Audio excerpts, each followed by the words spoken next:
The resurrection either happened or it didn't, but in trying to explain the Bible and explain the amount of followers, explain, through the Dark Ages and through the plague and through how the Christians reacted, the only way this could have happened is through the resurrection. My name is John Horcher. I'm married with 2 wonderful teenage kids. I was born and raised on Long Island, and I grew up in a mainline church.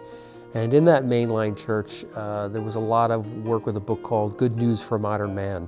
And I kind of read it like a novel. And I would read the words and I would understand it, but I wouldn't really understand the impact of this Jesus guy and how he came to earth and what actually happened. As I got older, I would listen to music of the times. There's an album called New York by a guy named Lou Reed. And one of the songs there talks about needing a busload of faith to get by. And I didn't really have that kind of faith as a teen. I didn't really understand what it took. So I just kind of wrote off Christianity. I believe Christianity was one of the many religions. It was a religion. It was not necessarily the religion.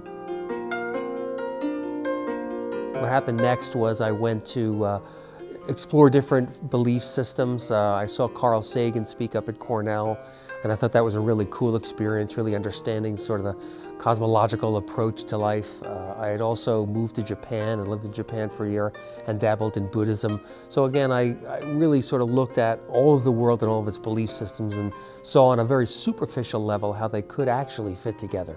Growing up and in my 30s, I really didn't think I needed a faith. I didn't think I really needed a religion. But since I was newly married, my wife and I, who was also sort of a non-believer, had been exposed to Christianity but wasn't really in and didn't really understand it thoroughly, we figured we need some sort of faith for our children, wanted to give them sort of a faith basis that they would have as they grew up.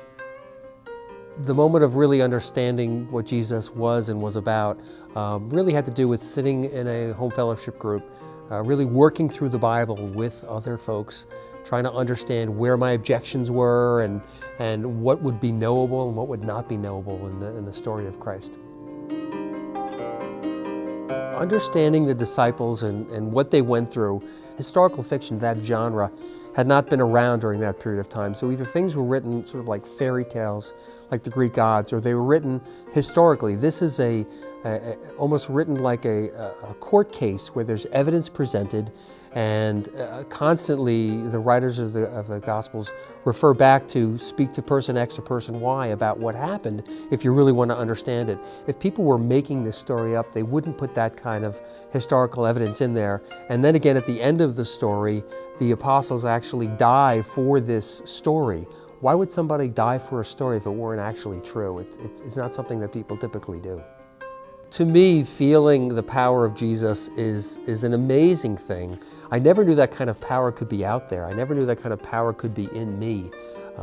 So it gives me the ability to sort of walk through the day and endure what we have to endure, and really be able to be loving while at the same time be vulnerable to others around us.